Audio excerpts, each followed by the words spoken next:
So hi, welcome to the Good Noise Podcast. I'm Shane, I'm Glory. and we're here with. Skaggs from Outlining Color. I have some questions to say about the upcoming album Coast is Clear. So congrats on that, by the way. How do you feel about the response to the announcement so far? Thank you. We're super stoked. We got a lot of awesome fans, and they seem just as excited as we are. We're ready. Hell yeah. Didn't Awesome. get to hear the album, but listened through the 4 singles today. I listened to the singles like 3 or 4 times. I'm blown away. I'm sitting here stoked as all hell for this record. Counting down the days. Yeah. Heck yeah. We'll have to give you guys an early listen. We asked, it just didn't come in time. So if it ever shows up, I will be listening as soon as it hits the inbox. We'll make sure it happens. Awesome. Thank you. So is there any meaning behind the album title or cover art? Yeah. Well, first of all, with the cover art, our friend Cameron Burns, he's a really amazing graphic artist. He's worked with some of the best like artists in the world, even like Gucci and like crazy brands and stuff. And Oh, wow. he actually, if you didn't know, he used to be the vocalist for Out Came the Wolves. Like several years back, they're kind of hot on the touring circuit. Super sick band on Roadrunner. So like we did some work with him a few years ago, and we just wanted to bring him back into rotation, I guess you could say. And he's like kind of notable for doing like a few different styles. Like he does that computer graphic, like 4D or 5D or 4D or whatever it's called, like crazy, realistic kind of stuff. And um, ghost images are something that he just happens to be really good at. And lyrically, there's a lot of ghosty kind of stuff on the album. So we thought it was like perfect to just like bring him into the picture and like kind of give life to some of the lyrics, I guess, in a literal sense. Mhm. Um, so that's kind of where it came from. What was the other question? I'm sorry. The cover art. Oh yeah. Well, that's essentially like Album title the and cover art. inspiration for Yeah. it. Yeah. The title, yeah, the title, Mhm. Coast is Clear. It's the title track, like this first track on the album is called Coast is Clear. Mhm. Um, but to us, we kind of arrived on it because we've been a band for a really long time, and we've traveled the world and all Mhm. over the country, and we've put out a bunch of records, and there's always been something that's been holding us back. It feels like whether it's been personal issues or a label that's like hurting our growth or representation that isn't in line with our the vision that we have had in the past. Mhm. Something has always, or even finances, just being out of our reach. Yeah. Um, and this is the first record where we have management that is awesome, that would bleed for us, that like Oh. actually has experience and can provide guidance and help us get to where we want to be and reach our goals.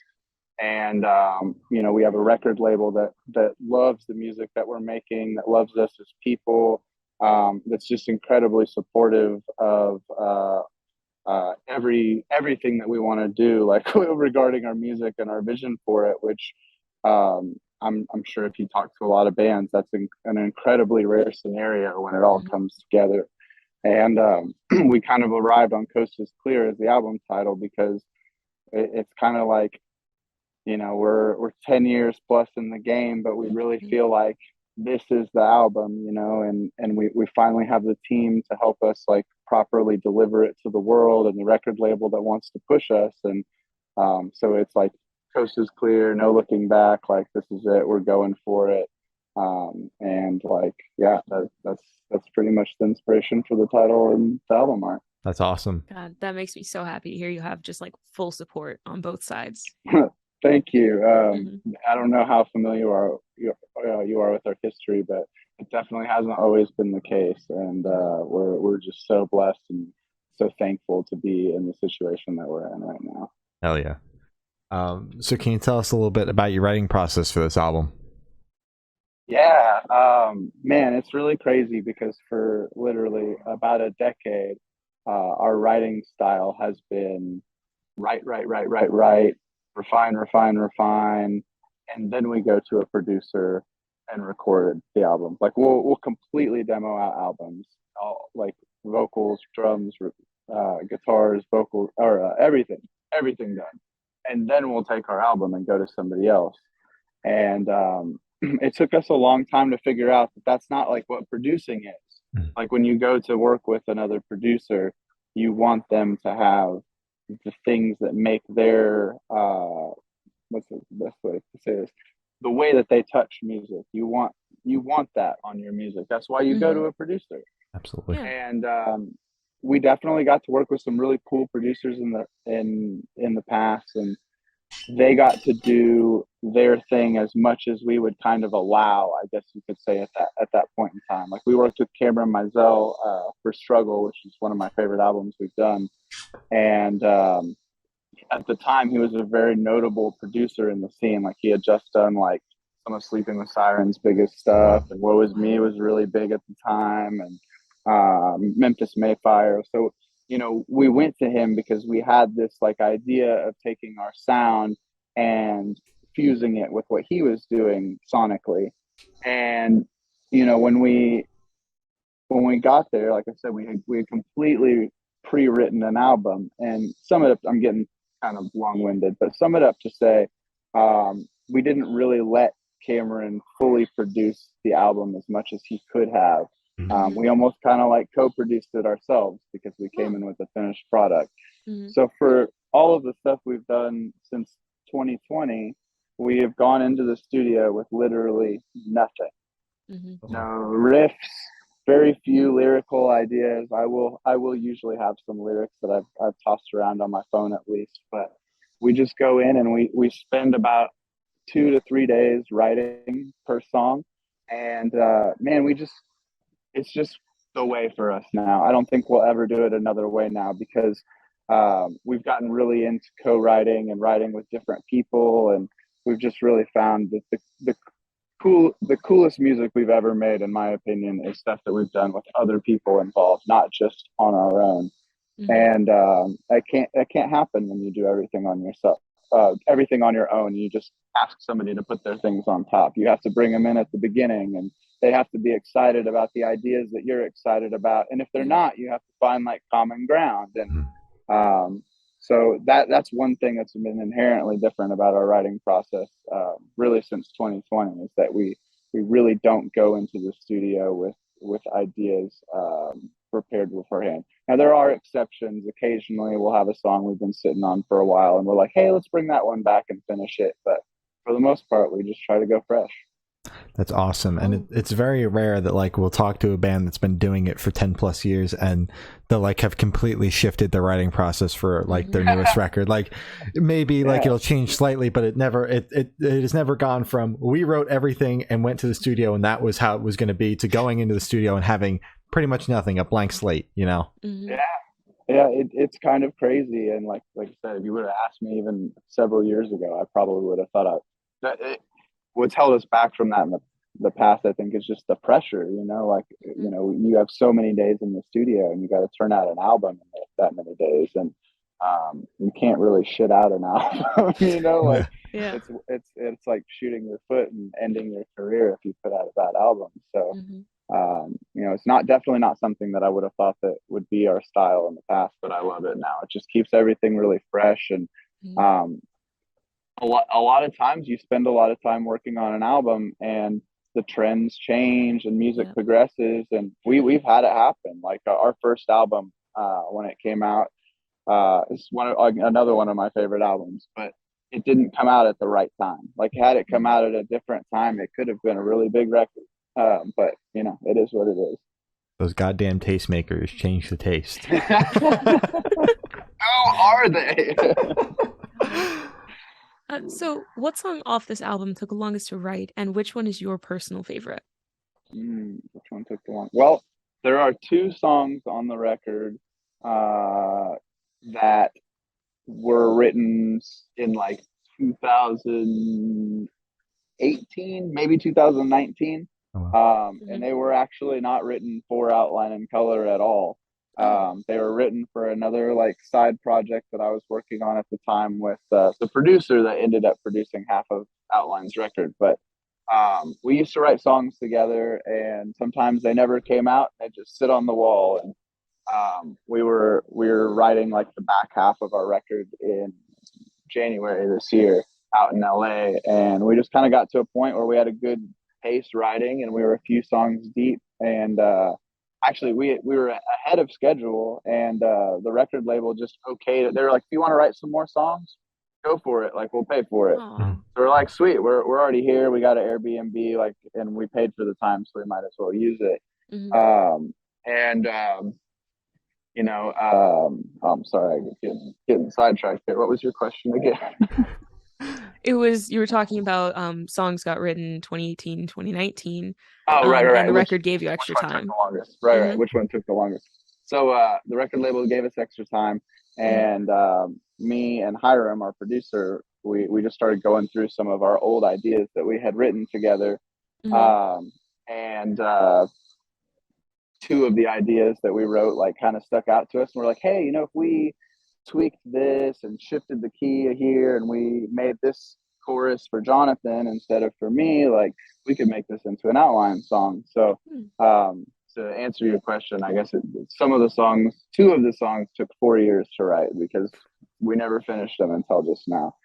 Can you name And my drop them? favorite, yeah, Coast is Clear is one of them, Okay. Hmm. and Toss the Match is the other one. All right. Okay. I love both of those songs too. They're really, when I first started finding my footing as a songwriter, those were like the first few ideas that I wrote with Hiram that I was like, wow, like I might be able to be a songwriter. So Yeah. it's cool to kind of have. I feel fairly seasoned at this point. There's always room to grow and stuff, but like it's cool to have those very early ideas brought onto this album and like kind of brought up to snuff with the rest of the songs and stuff. Absolutely. But my favorite song would be it's honestly a really, really hard to pick a favorite. But I think if I had to just pick one, I'd say Stay Away, Hmm. featuring Avoid. It's really great song. And you know, I, we did a lot of features on this album, and one thing that I hate when bands do features is, and it's not necessarily even their fault, but sometimes you get a feature on a track, and it just feels like the singer wasn't meant for that band song. Mhm. Like Yeah.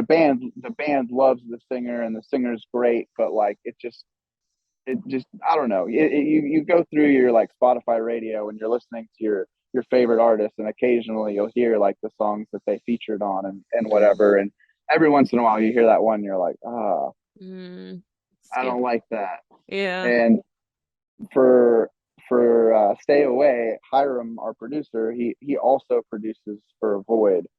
So I really feel like the song was very much written for Avoid the feature on it, but it also is like constructed in a way that like it sounds like a song that Avoid would be on, but it's also like one of our songs. It's just kind of like we melded the two of the sounds together to make like a one sound that I feel like complements both of us.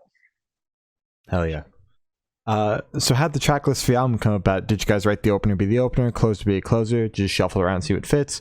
What was that process like?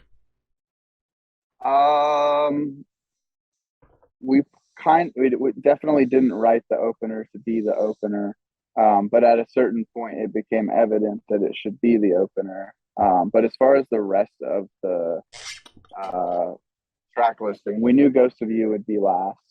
But other than that, we just kind of listened to the album and tried to determine. I guess the track listing is how we as a band collectively feel that the song should flow. Fair Hmm. enough. That's valid.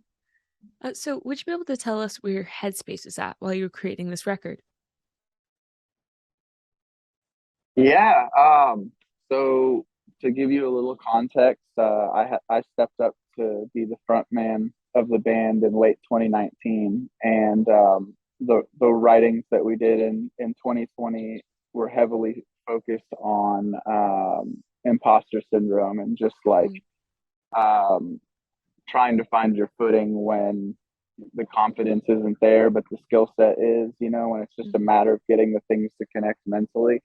And the headspace that I was in going into this album, we had, I just put out two EPs that I was the primary songwriter for most of the songs, and they were fairly well received by our fan base. So I was beginning to get a little bit of confidence in songwriting, and that brought us up into fall when the record label became involved, and they started gassing us up and telling us how great they thought we were, Mm. and we got the management together. So everything just kind of started coalescing for the better right as we were going to finish this album. So I had a really positive mental space. The label got us a real decent place to stay that we could walk to the studio to every Nice. day. I just really focused personally on, eating well and staying hydrated and like doing the things that you would think that you need to do, but like actually focusing on doing them. Mhm. Yeah. 'Cause it's hard to perform both mentally and physically for like a month straight and stay healthy and not get sick. So my headspace was mostly just focusing on trying to be mentally and physically as well as I possibly could be. Hell yeah, I love that. That makes me happy. Yeah.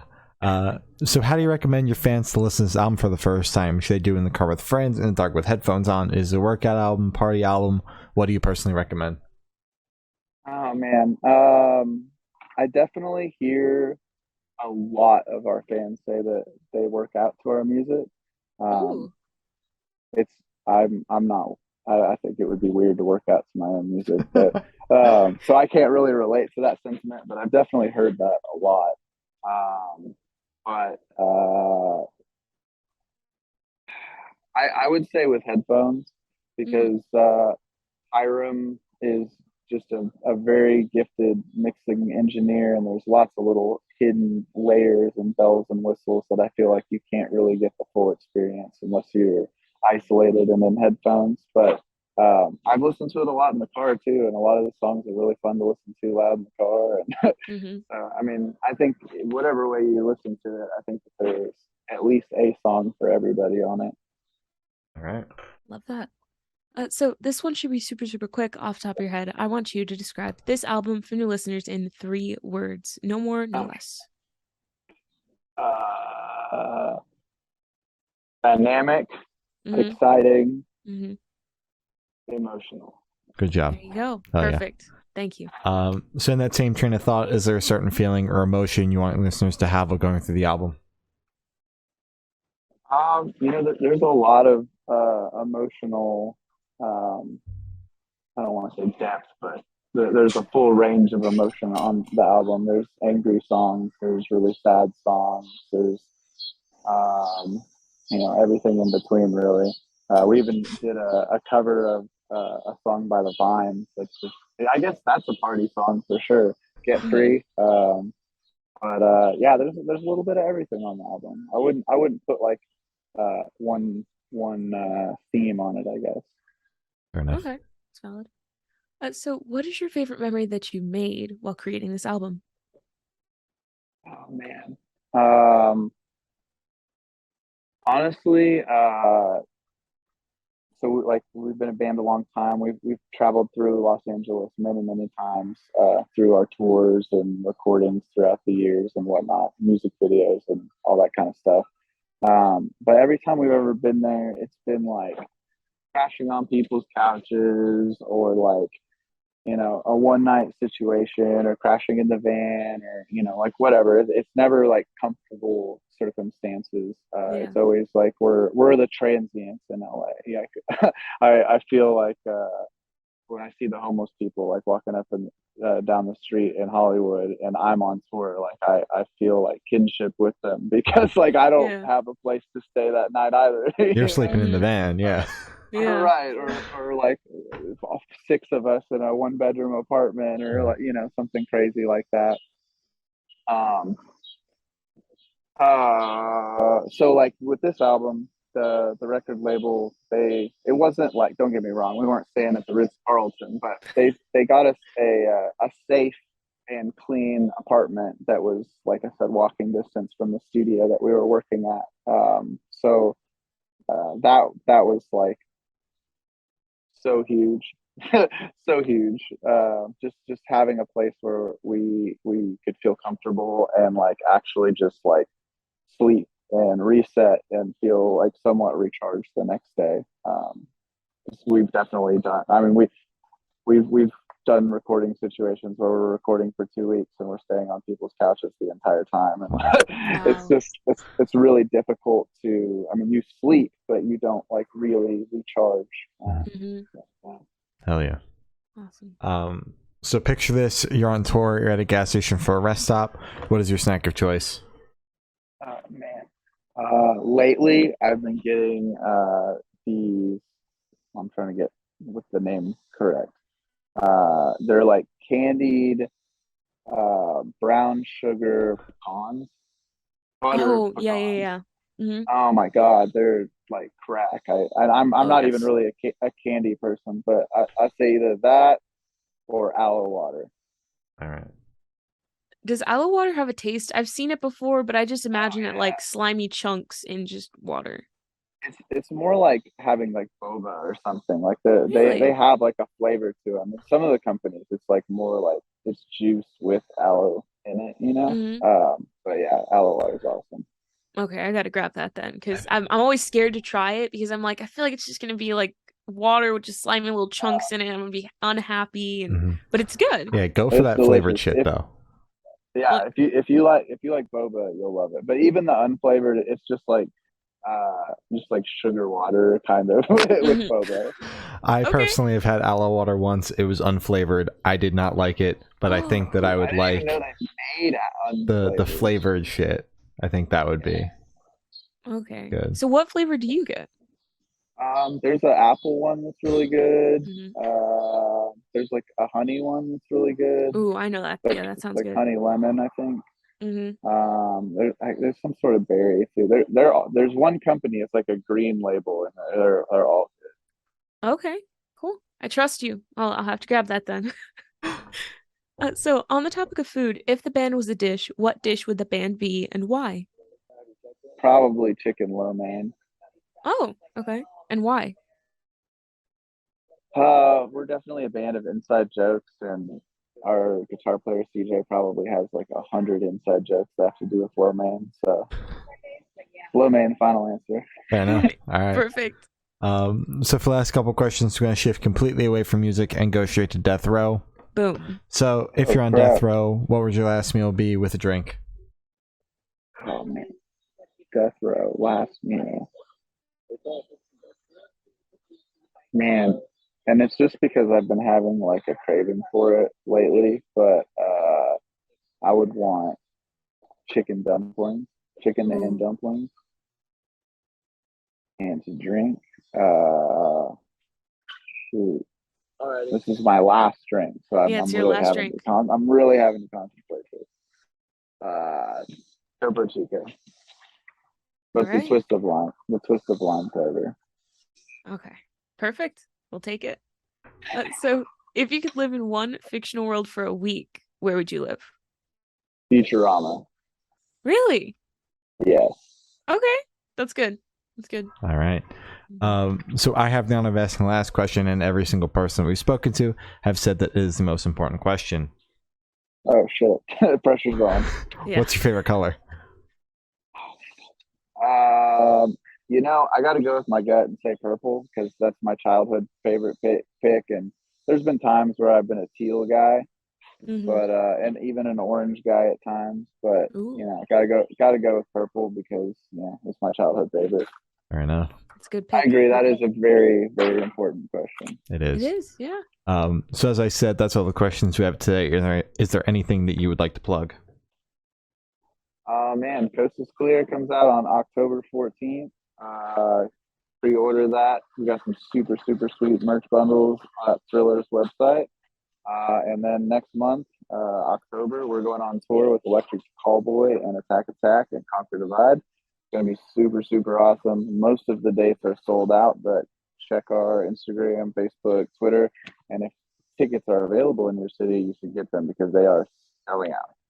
That's a sick tour. It really is. Yeah. Well, thank you for now. It's been Skaggs from Outline in Color, and we have been the Good Noise Podcast.